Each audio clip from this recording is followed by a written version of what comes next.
over the course of 25 years in 19th century Pennsylvania. 5 different women married the wealthy industrialist Jeremiah Hartwell. Each bride was intelligent, healthy, and full of life when she entered his grand mansion on Beacon Hill. But one by one, every single wife suffered the exact same horrifying fate. Complete mental breakdown within months of living in the master bedroom suite. The pattern was so consistent, so methodical, that when the truth finally emerged in 1835, it would shock not just Millbrook County, but the entire state of Pennsylvania. What authorities discovered wasn't coincidence or family curse, but something far more sinister. A deliberate conspiracy that had been destroying women's minds for decades. Tonight, we uncover the terrifying truth about what really happened in that mansion and how one man systematically drove 5 wives to madness, using methods so calculated that even today, they chill the blood. Before we continue with the story of Jeremiah Hartwell and his tragic wives, make sure to subscribe to our channel and let us know in the comments what state you're listening from. You might be surprised how close these dark events happened to your own home. The events that would shock Pennsylvania began in the prosperous town of Millbrook, nestled in the coal-rich valleys southwest of Pittsburgh. By 1820, the Industrial Revolution had transformed this once quiet farming community into a bustling center of commerce with smoke-belching factories lining the Monongah River and newly wealthy families building grand mansions on the surrounding hills. Jeremiah Hartwell arrived in Millbrook in 1821, an ambitious young man of 25 with a keen eye for opportunity. Unlike many industrialists of his era who inherited their wealth, Hartwell had clawed his way up from modest beginnings in rural Ohio. His father had been a blacksmith, and Jeremiah had learned early that success required both intelligence and ruthless determination. Within 5 years of his arrival, he had established the Hartwell Iron Works, specializing in the production of railroad components that were desperately needed as America expanded westward. The Hartwell Mansion, completed in 1828, stood as a testament to his rapid rise. Perched on Beacon Hill, overlooking the town, the 3-story Georgian structure boasted 42 rooms, imported marble fixtures, and manicured gardens that stretched for acres. The townspeople marveled at its grandeur, particularly the master bedroom suite that occupied the entire east wing of the 2nd floor. Hartwell had spared no expense in its decoration, with hand-painted wallpaper from France, a massive 4-poster bed carved from Pennsylvania cherry wood, and tall windows that offered panoramic views of the valley below. What made Hartwell's success even more remarkable was his personal magnetism. Standing over 6 feet tall, with piercing blue eyes and prematurely silver hair, he possessed the kind of commanding presence that made both business rivals and social peers take notice. Local society matrons competed to invite him to their gatherings, and unmarried daughters of prominent families found themselves inexplicably drawn to his sophisticated charm and obvious wealth. Hartwell seemed to understand exactly how to make each person feel as though they were the most important individual in the room. This combination of wealth, charm, and social position made Jeremiah Hartwell the most eligible bachelor in western Pennsylvania when he announced his engagement to Margaret Dunlap, the 19-year-old daughter of a respected judge. The entire community celebrated what appeared to be a perfect match. The wedding, held in October 1829, was described by the Millbrook Gazette as the social event of the decade, with over 300 guests attending the elaborate ceremony at St. Andrew's Presbyterian Church. Margaret Hartwell's transformation began slowly, almost imperceptibly, in the spring following her wedding. At first, the changes seemed like the natural adjustments of a young bride adapting to married life. She had always been known for her quick wit and engaging conversation at social gatherings. But now she appeared distracted during visits, often staring out windows with a peculiar intensity that made her guests uncomfortable. Her sister, Catherine Dunlap, later recalled in a private letter that Margaret had begun speaking about the house as though it were watching her. She would stop mid-conversation and turn toward empty doorways, Catherine wrote, as if someone had called her name. When I asked what she heard, she would smile in that strange way and say, "Just the house settling, dear sister. Old houses have their own language." By summer, Margaret's behavior had become noticeably erratic.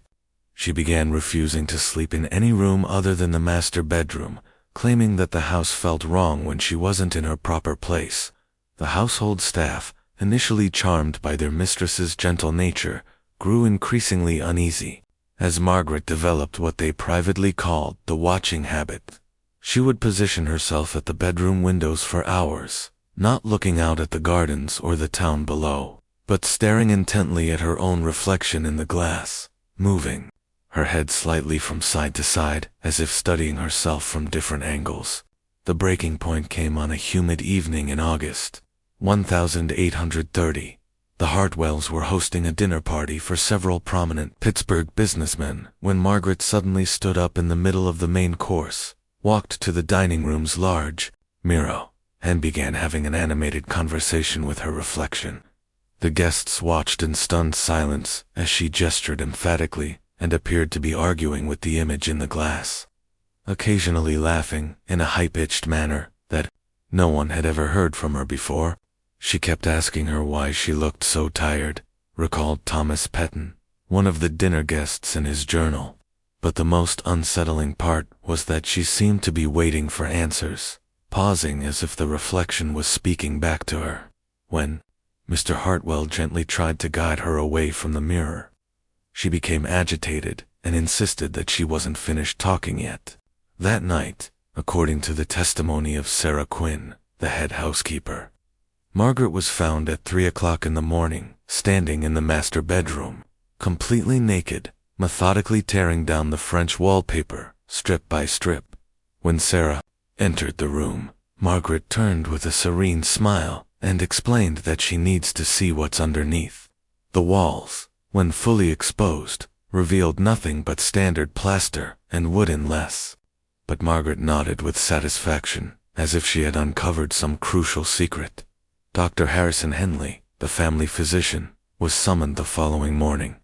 His examination revealed a physically healthy 20-year-old woman who appeared to be suffering from what he termed severe nervous exhaustion, complicated by obsessive melancholia. In his notes, which would later become crucial evidence, Dr. Henley wrote, "Mrs. Hartwell demonstrates an unusual fixation with mirrors and reflective surfaces, coupled with an insistence that her reflection is somehow separate from herself. Most disturbing is her absolute certainty that this other self provides her with information about the house and its history." Within 2 weeks, Margaret's condition had deteriorated to the point where she required constant supervision. She had become convinced that mirrors throughout the house contained messages that only she could interpret, and she spent her days moving from reflection to reflection, carrying on detailed conversations with what she called the other Margarets. When family members tried to cover the mirrors, she became violently agitated, scratching at the cloth coverings until her fingernails bled. The final incident occurred on September 15, 1830. Margaret somehow managed to gather every mirror, piece of polished silver, and reflective surface in the mansion into the master bedroom. She arranged them in a complex pattern around the room, then spent the entire night in what the housekeeper described as a conference with her other selves. By morning, she had lost the ability to recognize anyone, including her husband, and spoke only to the reflections, which she insisted were her real family. Dr. Henley, after consulting with colleagues in Philadelphia, made the difficult recommendation that Margaret be committed to the Pennsylvania Hospital for the Insane.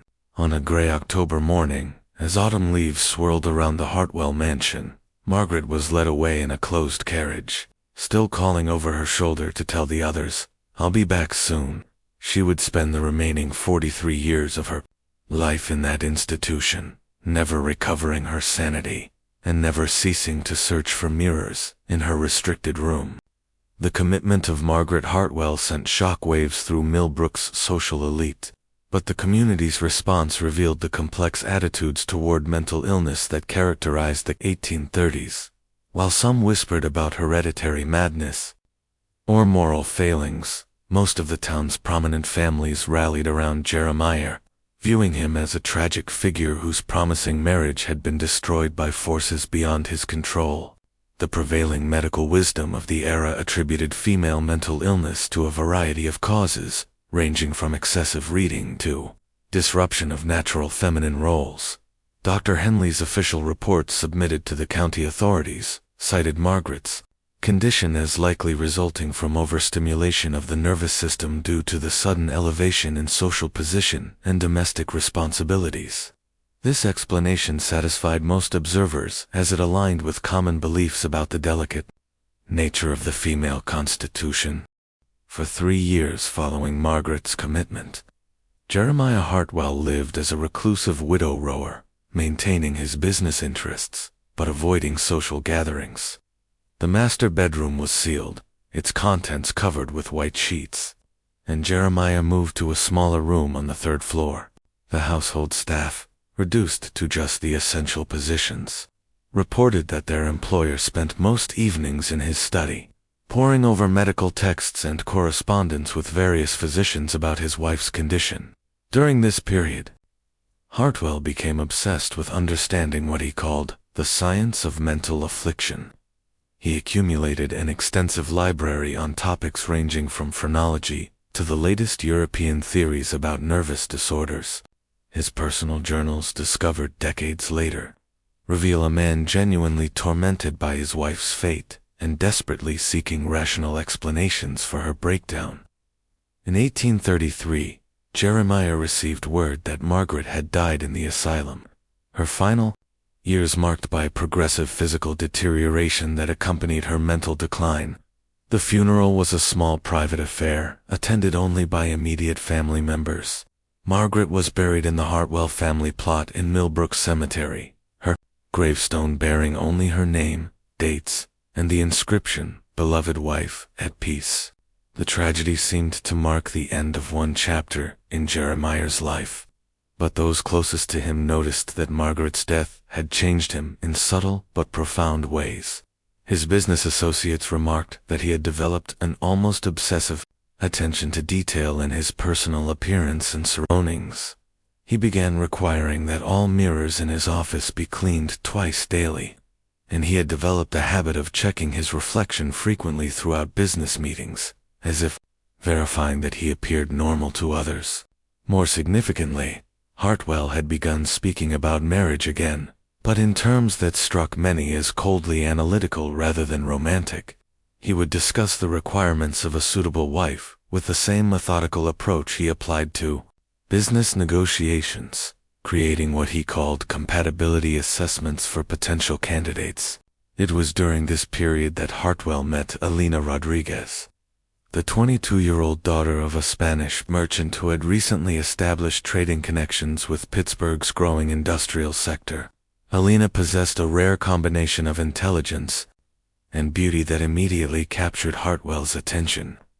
But more importantly, she demonstrated what he described as exceptional mental resilience during their courtship conversations. Their engagement, announced in the spring of 1834, surprised many in Millbrook society who had assumed Hartwell would never remarry. But those who observed the couple together noted that Jeremiah seemed to have recovered his earlier charm and confidence.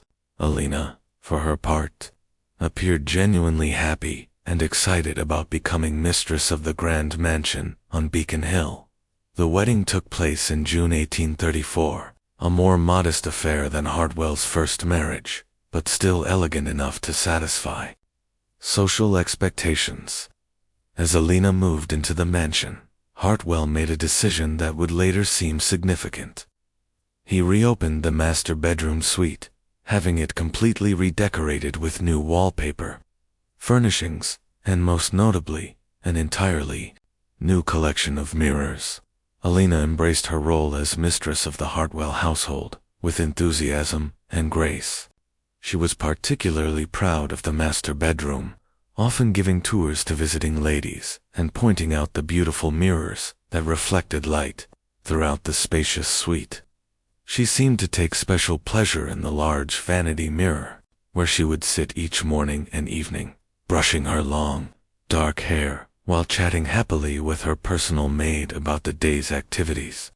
For the first 6 months of their marriage, Elena appeared to be thriving in her new life. She quickly became popular among the local social set, known for her warmth, intelligence, and genuine interest in others. Unlike Margaret, who had been somewhat shy and reserved, Elena possessed a natural confidence that made her an ideal hostess for Jeremiah's business entertaining. But by the winter of 1834, those closest to Elena began to notice subtle changes in her demeanor and habits.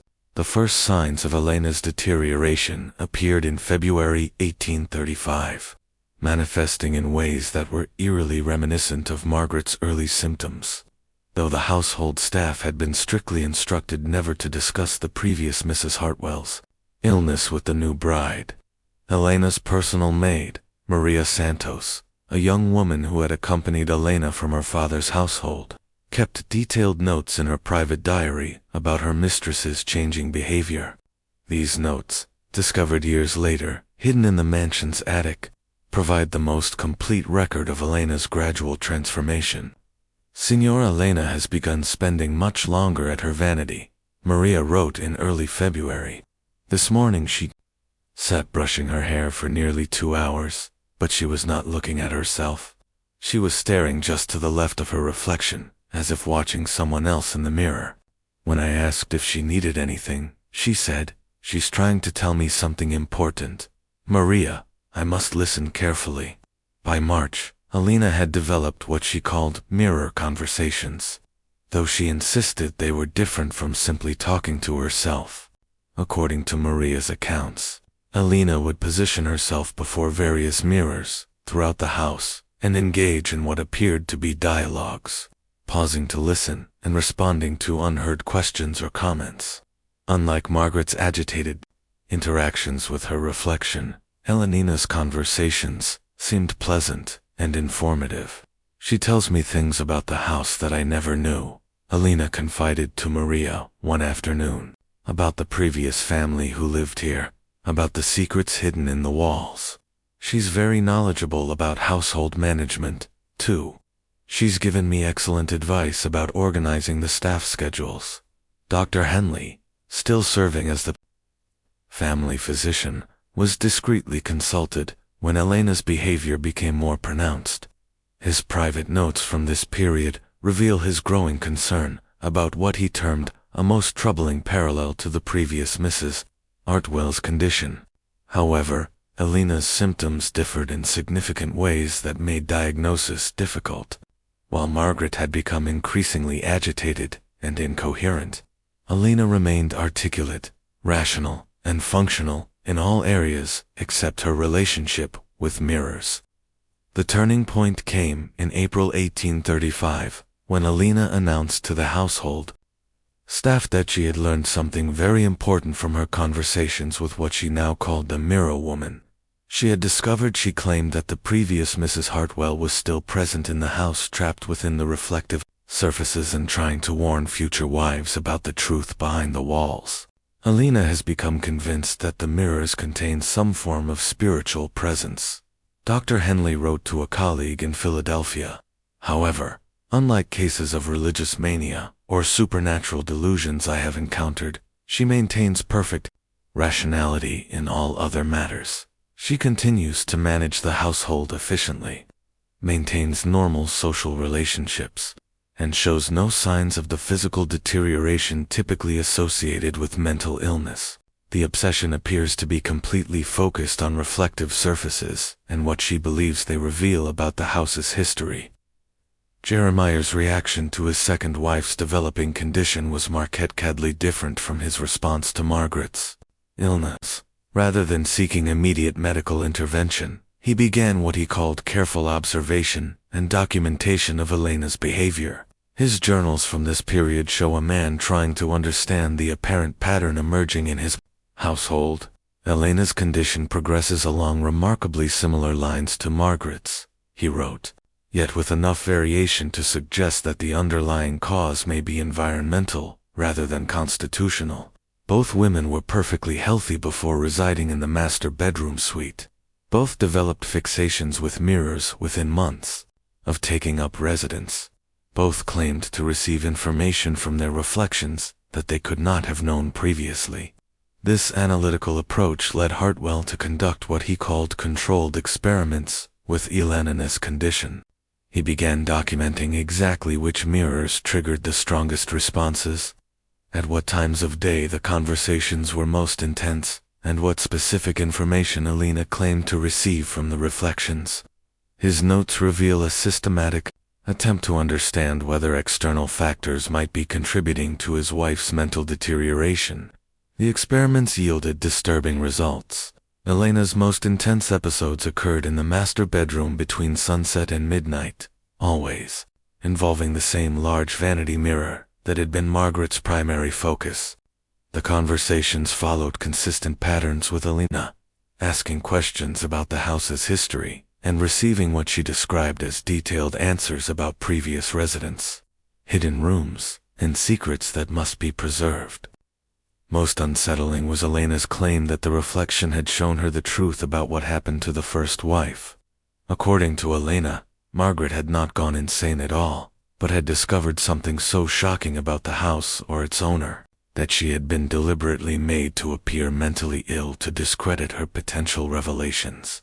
The mirror woman says Margaret knew too much, Elena told Maria in May 1835. She says that's why Margaret had to be sent away to protect the important secret.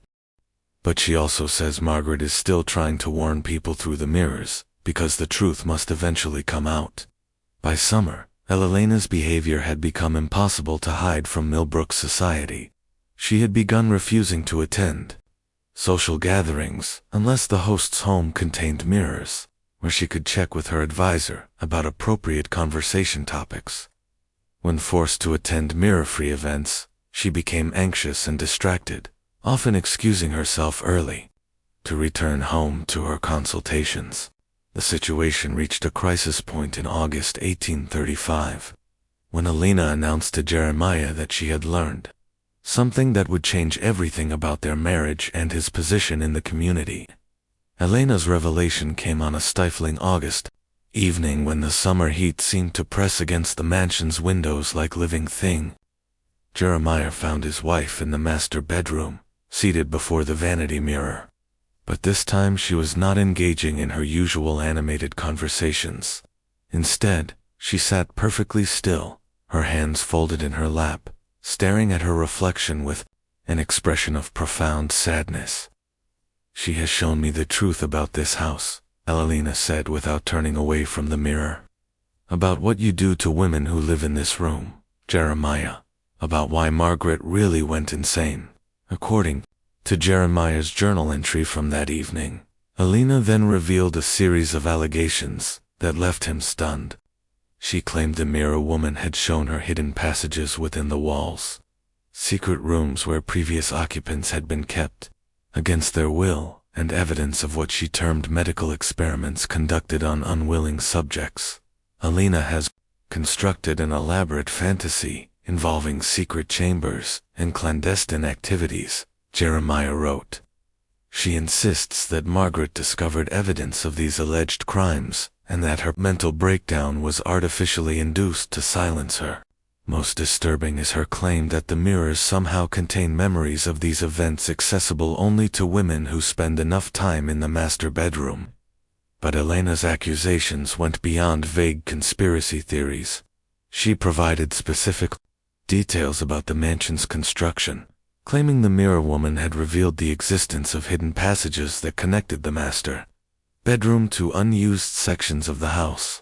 She described elaborate monitoring systems built into the walls, and most shocking of all, she alleged that Jeremiah had been systematically drugging his wives with substances designed to cause hallucinations and mental confusion.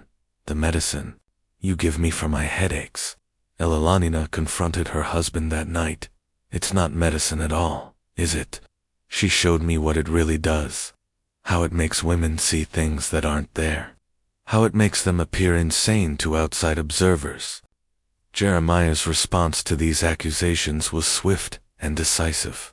The next morning, he consulted with Dr. Henley about Elena's rapidly deteriorating mental condition, emphasizing the paranoid delusions and conspiracy theories that had replaced her earlier benign conversations with mirrors. Dr. Henley, already concerned about the parallels to Margaret's case, agreed that Elena posed a potential danger to herself and others. Mrs. Hartwell has developed a systematic, delusional structure that mirrors the earlier case in disturbing ways. Dr. Henley noted her insistence on hidden passages and secret activities suggests a complete break from reality, possibly exacerbated by the isolation and stress of managing a large household. I fear that without immediate intervention, she may progress to the violent episodes that characterized the final stages of the first Mrs. Hartwell's illness, but Elena was not ready to be quietly committed to an asylum. Over the next several days, she began what she called her investigation, systematically examining the mansion's walls for the hidden passages the mirror woman had described.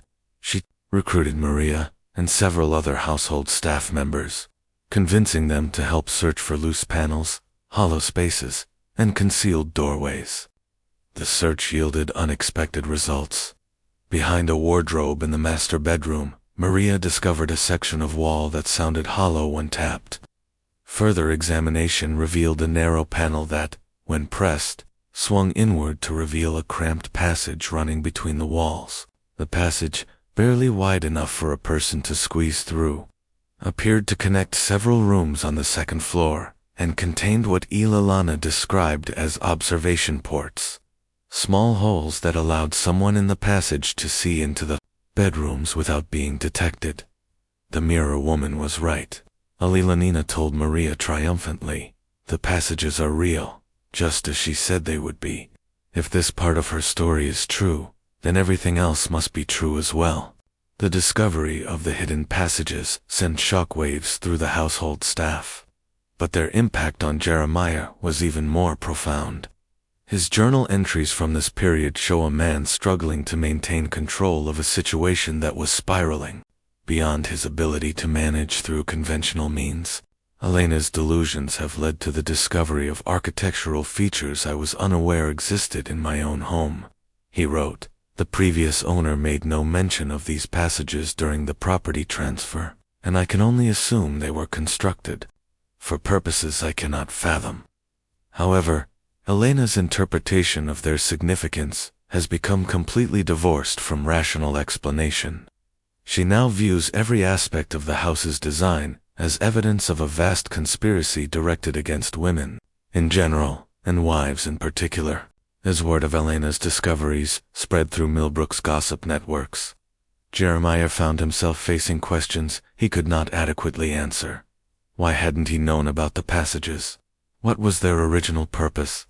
Most importantly, how could he explain the disturbing coincidence that both of his wives had developed nearly identical forms of mental illness focused on the same bedroom and the same mirrors? The pressure intensified when Elena's father, concerned about reports of his daughter's behavior, arrived from Pittsburgh for an unannounced visit. Don Carlos Rodriguez was a shrewd businessman who had not built his trading empire by accepting convenient explanations for inconvenient problems. His meeting with Elena revealed a woman who appeared perfectly rational, except for her insistence on the mirror woman's revelations and his subsequent conversation with Jeremiah raised questions that demanded immediate answers. "My daughter claims she has discovered evidence of criminal activity in your household," Don Carlos informed Jeremiah during a tense evening meeting. "She also alleges that her mental condition is being artificially induced through medications administered without her knowledge.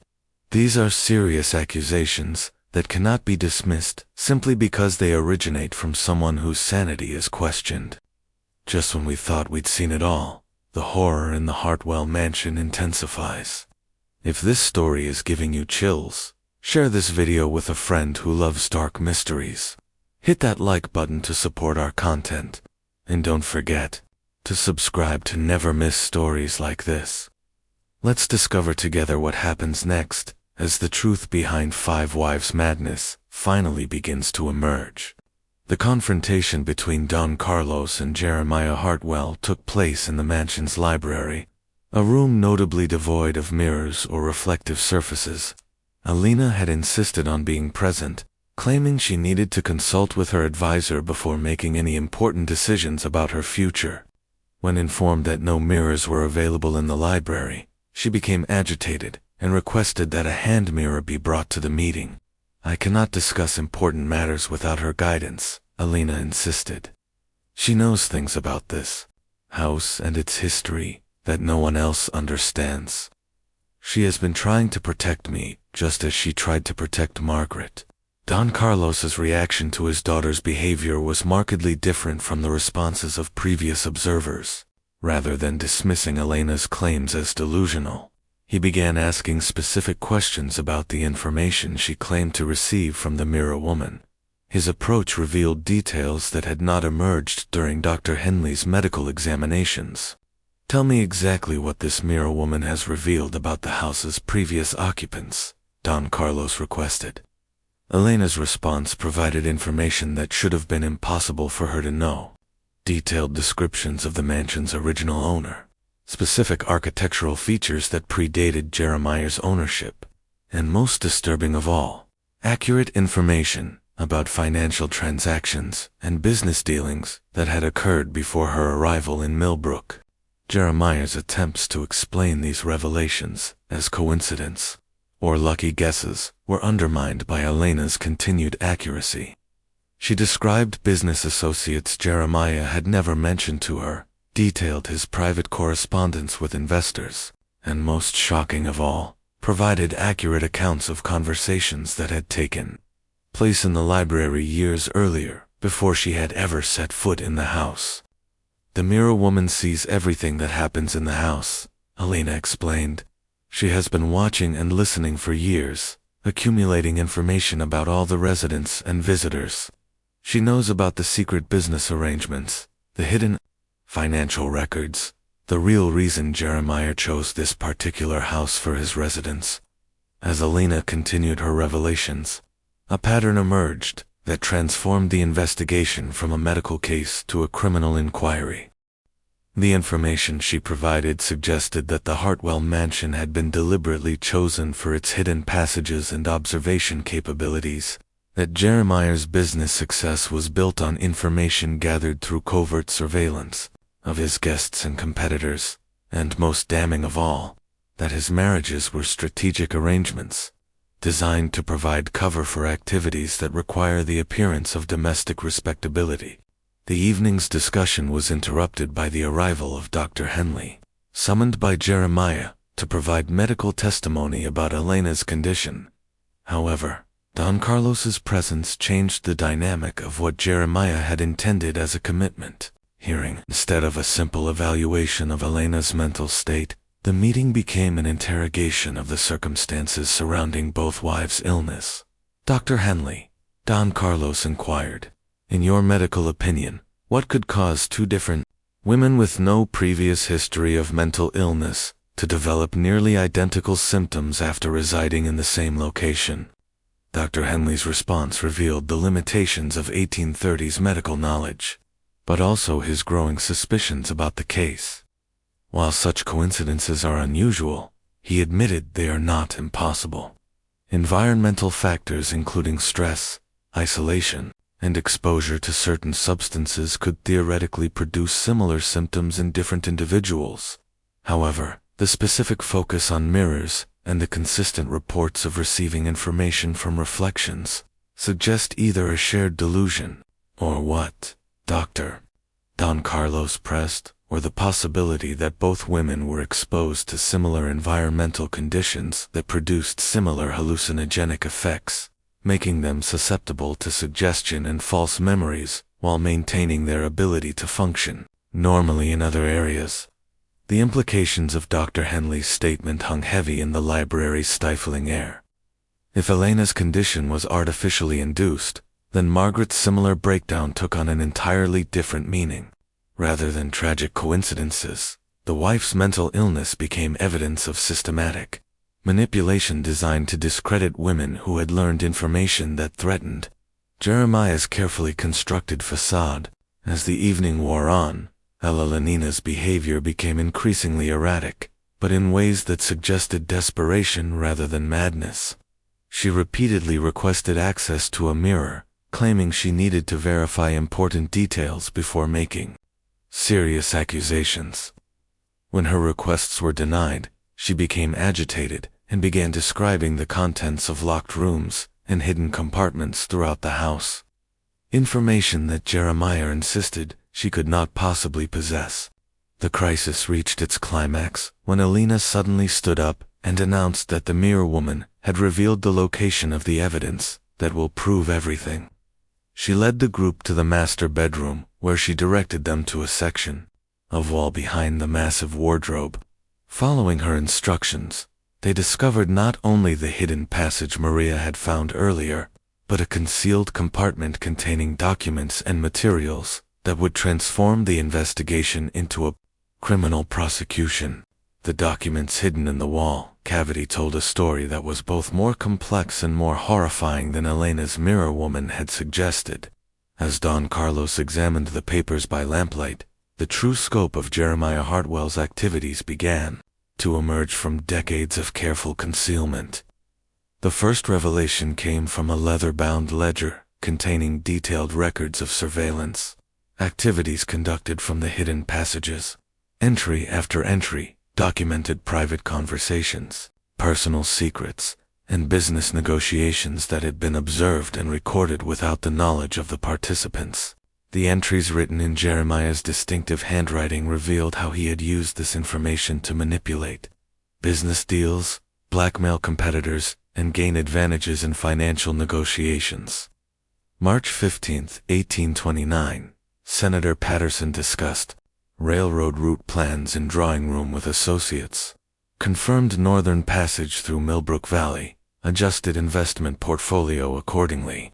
June 3, 1829, Judge Dunlap revealed his gambling debts to his wife in their bedroom conversation. Excellent leverage for upcoming court cases involving the ironworks. But the surveillance activities were only the beginning of what the hidden documents revealed.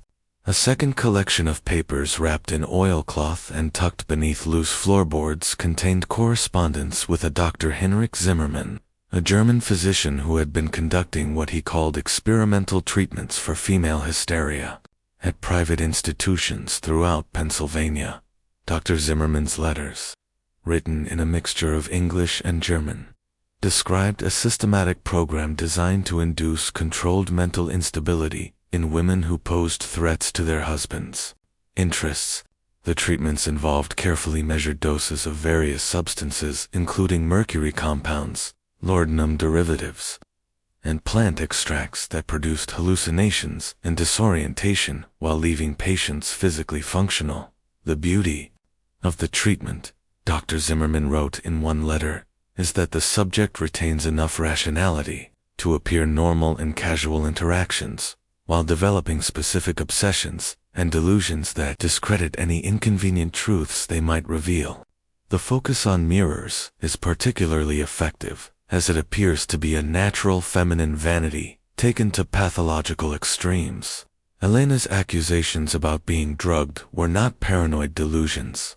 They were accurate descriptions of a systematic poisoning program designed to drive her insane, while maintaining the appearance of natural mental illness. The headache medicine Jeremiah provided contained carefully measured doses of substances that produced visual hallucinations, particularly when combined with the stress of isolation and the psychological pressure of living under constant surveillance. Margaret Hartwell had not suffered a tragic mental breakdown. She had been deliberately poisoned when she discovered evidence of Jeremiah's surveillance activities. Her increasingly erratic behavior was the result of drugs that made her see disturbing images in mirrors, while her attempts to communicate what she had learned were dismissed as the ravings of a mad woman. The most chilling discovery came from a final set of documents that revealed the true scope of Jeremiah's plans. He had not simply been conducting surveillance and blackmail from his mansion. He had been operating what amounted to a private intelligence network, using his social position and business connections to gather information for clients throughout Pennsylvania's political and business elite. The mansion's hidden passages weren't just spy holes. They were part of an elaborate system that included concealed recording devices, document copying facilities, and storage areas for compromising materials. Jeremiah's marriages weren't romantic relationships. They were business arrangements designed to provide him with hostesses who could gather information at social events while remaining above suspicion due to their apparent respectability. When Margaret discovered evidence of these activities, Jeremiah had used Dr.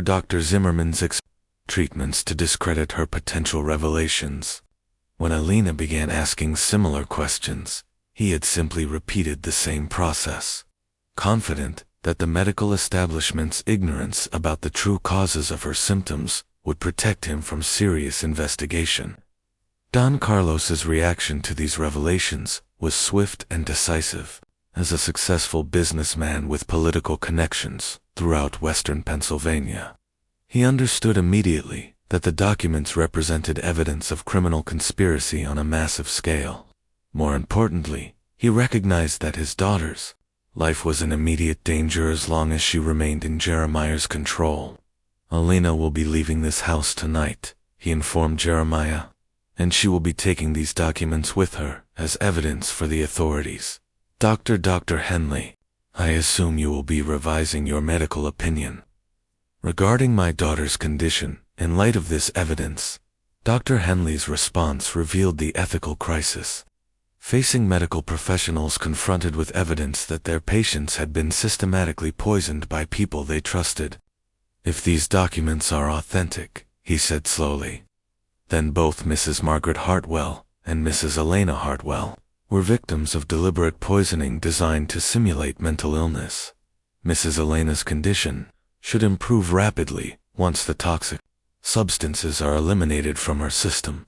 Jeremiah's reaction to the discovery was surprisingly calm, suggesting a man who had prepared for the possibility of exposure. The documents you found are forgeries, he claimed, planted by Elena during her delusional episodes. The correspondence with this alleged Dr. Zimmerman is fictional, designed to support her paranoid fantasies about being poisoned. I'm afraid her mental condition has progressed to the point where she's capable of creating elaborate false evidence to support her delusions. But Don Carlos had anticipated this defense. Then you won't object to having the contents of these medicine bottles analyzed by independent chemists, he replied, producing the various compounds Jeremiah had been administering to Elena. And you certainly won't mind if we bring in handwriting experts to verify whether these documents were written by you or by someone else. The confrontation might have continued indefinitely, but it was interrupted by an unexpected voice from the bedroom doorway. Sarah Quinn, the head housekeeper, who had served the Hartwell family for over a decade, stepped into the room with the expression of grim determination.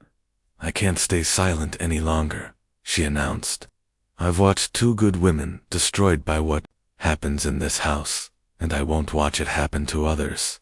Mr. Rodriguez, your daughter is telling the truth about everything. I've seen the master administer the medicines. I've seen him using the passages to spy on guests. And I've seen what those treatments do to the ladies who live in this bedroom. Sarah's testimony provided the final piece of evidence needed to corroborate Elena's claims. As the head housekeeper, she had access to all areas of the mansion and had observed Jeremiah's activities over many years. More importantly, she had witnessed Margaret's deterioration and recognized the identical pattern beginning to emerge in Elena's behavior. I prepared the medicines Mr. Hartwell gave to both wives, Sarah confessed, her voice trembling with years of suppressed guilt. He told me they were treatments prescribed by Dr. Henley, but I noticed they came from unmarked bottles that arrived through private correspondence. When I asked about them, Mr. Hartwell said they were experimental remedies from European physicians that weren't available through local apothecaries. Sarah's detailed account revealed the methodical nature of Jeremiah's deception.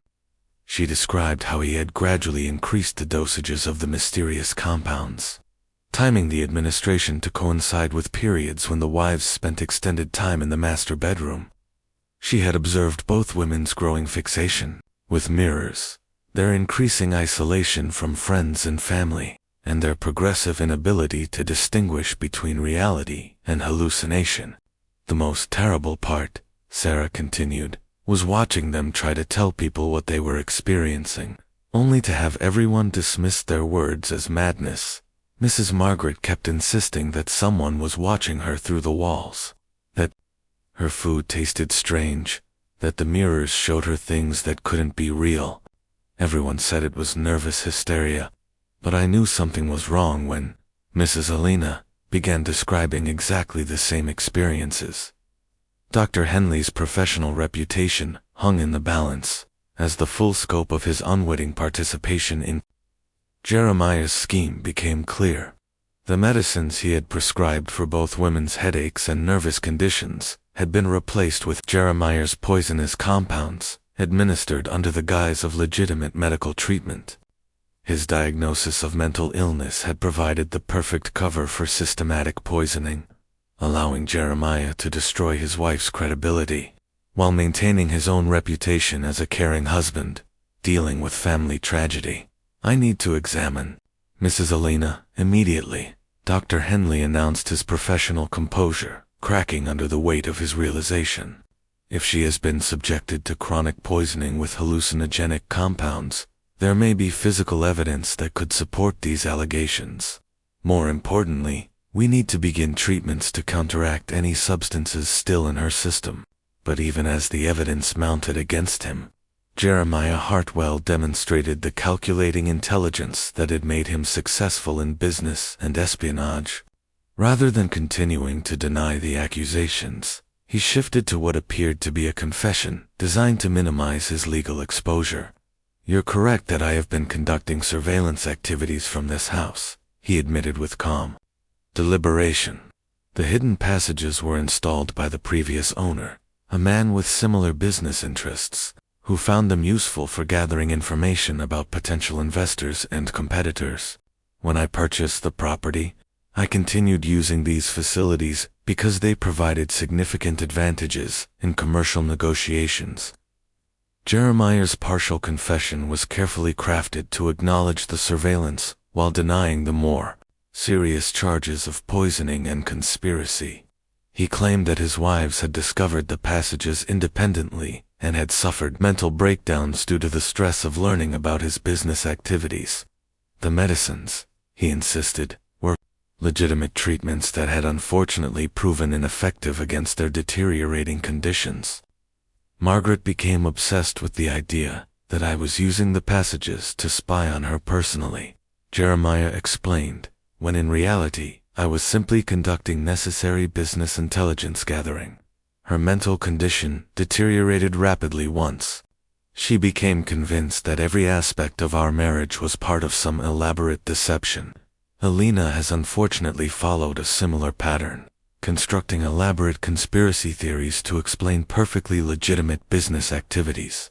This explanation might have been persuasive under normal circumstances, but the presence of Dr. Zimmerman's correspondence made it impossible to sustain. The German physician's letters were too specific, too detailed, and too obviously connected to the symptoms both women had experienced to be dismissed as coincidence. Don Carlos had no intention of allowing Jeremiah to escape through legal technicalities. "We'll let the courts determine whether your activities constitute legitimate business or criminal conspiracy," he declared. "In the meantime, Elena will be removed from this house immediately and placed under the care of physicians who haven't been compromised by your deceptions." The confrontation was reaching its conclusion when Elena herself, who had been sitting quietly during much of the discussion, suddenly spoke with a clarity and rationality that had been absent from her voice for months. "The mirror woman isn't gone," she said, her tone perfectly calm and lucid. "She's still here, still trying to warn people about what happens in this house. But I can see her clearly now, without the medicines clouding my vision. She's not a reflection or a spirit, or a delusion. She's me, the part of me that stayed rational and observant while the rest of my mind was being systematically destroyed.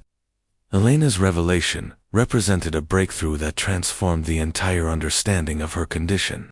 The mirror woman had been her own subconscious mind fighting against the effects of the hallucinogenic drugs by creating an alternate personality that could observe and remember events accurately.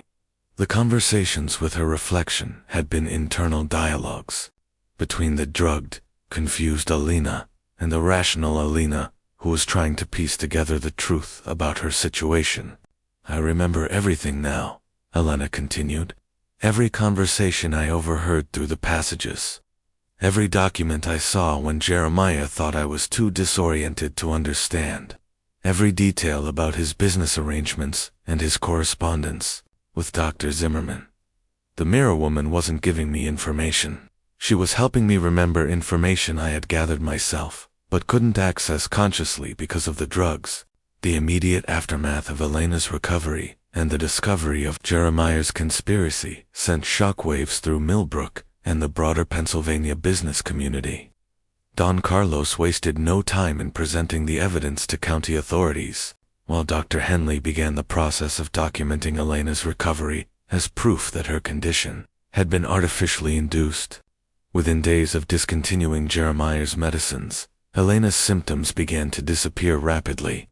Her obsession with mirrors faded as her natural mental clarity returned, and her ability to distinguish between drug-induced hallucinations and reality was fully restored.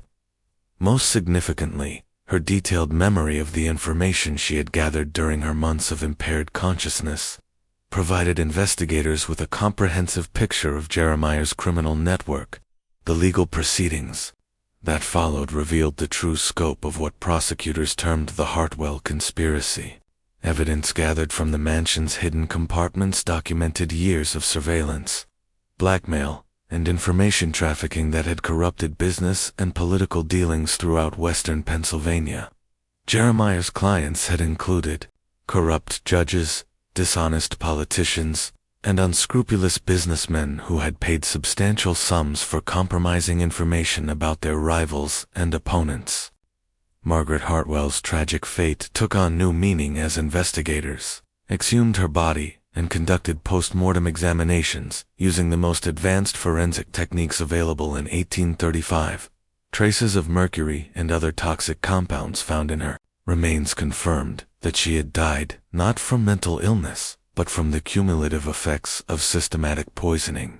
Her death was reclassified from natural causes to homicide, making Jeremiah liable for murder charges in addition to conspiracy and fraud. The Pennsylvania Hospital for the Insane, where Margaret had spent her final years, cooperated with the investigation by providing detailed records of her condition and treatment. These documents revealed that Margaret had maintained periods of lucidity throughout her confinement, during which she had consistently claimed that her husband was poisoning women to hide his criminal activities. Her statements, previously dismissed as the ravings of a mad woman, were now recognized as accurate testimony from a victim of deliberate chemical torture. Sarah Quinn's decision to testify against her employer proved crucial to the prosecution's case. A detailed knowledge of the household's daily operations, combined with her observations of both wives' deterioration, provided investigators with a timeline that correlated perfectly with the administration of Dr. Zimmerman's experimental compounds. Her testimony also revealed the existence of other potential victims, houseguests, and business associates who had reported strange symptoms after visiting the Hartwell Mansion.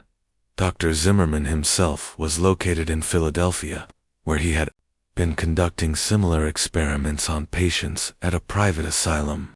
His arrest led to the discovery of a broader network of physicians and businessmen who had been using medical treatments as weapons against inconvenient women throughout Pennsylvania and neighboring states. The scandal, dubbed the poisoning conspiracy by newspapers, eventually implicated dozens of prominent men who had used similar tactics to silence wives, daughters, and female business associates who threatened their interests. Jeremiah Hartwell's trial became one of the most sensational criminal proceedings in Pennsylvania history. The prosecution's case was strengthened by Elena's lucid testimony about her experiences. Sarah Quinn's detailed account of the households, operations, and the extensive documentary evidence found in the mansion's hidden compartments. Most damaging of all was Dr. Zimmerman's decision to cooperate with authorities in exchange for reduced charges, providing expert testimony about the effects of the compounds used to poison both wives. The defense attempted to portray Jeremiah as a victim of circumstances beyond his control, claiming that he had been manipulated by Dr. Zimmerman and other conspirators who had convinced him that his wives were genuinely mentally ill. This strategy failed when prosecutors presented evidence showing that Jeremiah had initiated contact with Dr. Zimmerman and had specifically requested treatments that would produce symptoms of insanity while leaving victims physically functional. The jury's verdict was unanimous: guilty on all charges, including murder in the first degree for Margaret's death, attempted murder for Elena's poisoning, and multiple counts of conspiracy, fraud, and extortion related to his surveillance and blackmail activities. The judge's sentence reflected the severity of the crimes and their impact on the community. Death by hanging to be carried out within 30 days of conviction. Elena's recovery was complete by the time of Jeremiah's execution in December 1835. She had returned to her father's household in Pittsburgh, where she gradually resumed normal social activities and eventually remarried a merchant who specialized in importing goods from Spain. She lived a long and healthy life, but she never spoke publicly about her experiences in the Hartwell Mansion beyond her testimony at the trial. The Hartwell Mansion itself became a symbol of the darker aspects of America's industrial development and the vulnerability of women in a society that readily dismissed their concerns as hysteria or madness. The building was sold to satisfy Jeremiah's debts and was eventually converted into a boarding house for railroad workers. The hidden passages were sealed, the mirrors were removed, and the master bedroom was divided into smaller rooms to eliminate its associations with the tragic events. But the legacy of the Hartwell conspiracy extended far beyond the fate of one criminal and his victims. The case led to significant reforms in Pennsylvania's laws regarding the commitment of mentally ill patients, requiring independent medical evaluations and stricter oversight of private asylums. It also sparked a broader conversation about the use of medical treatments as tools of oppression and the need for better protection of women's legal rights. Dr. Henley, devastated by his unwitting participation in the poisoning scheme, devoted the remainder of his career to studying the effects of toxic compounds on mental health. His research, partly funded by compensation payments from Jeremiah's estate, contributed to the development of more sophisticated techniques for detecting poisoning and treating its effects. He also became an advocate for women's medical rights, arguing that female patients deserve the same quality of care and respect accorded to male patients. The discovery of Margaret and Elena's true fate raised disturbing questions about how many other women throughout America might have suffered similar treatment at the hands of husbands, fathers, or guardians who found it convenient to have them declared insane. Historical records from the period suggest that the Hartwell case was not an isolated incident, but rather one example of a broader pattern of medical abuse that may have claimed hundreds or thousands of victims, whose stories were never investigated. The case also highlighted the importance of believing women who reported unusual or disturbing experiences, even when their accounts seemed improbable or contradicted conventional wisdom. Margaret and Elena's insistence that they were being watched, drugged, and manipulated had been dismissed as symptoms of mental illness, when in fact they were accurate descriptions of the crimes being committed against them. Today, the site of the original Hartwell Mansion is occupied by a small park in what is now the Pittsburgh metropolitan area. A historical marker, installed in 1985, exactly 150 years after Jeremiah's execution, commemorates the victims of the poisoning conspiracy and serves as a reminder of the importance of protecting vulnerable individuals from those who would exploit their trust and authority. The marker's inscription reads simply, "In memory of Margaret Dunlap Hartwell, Elena Rodriguez Hartwell, and all victims of medical abuse.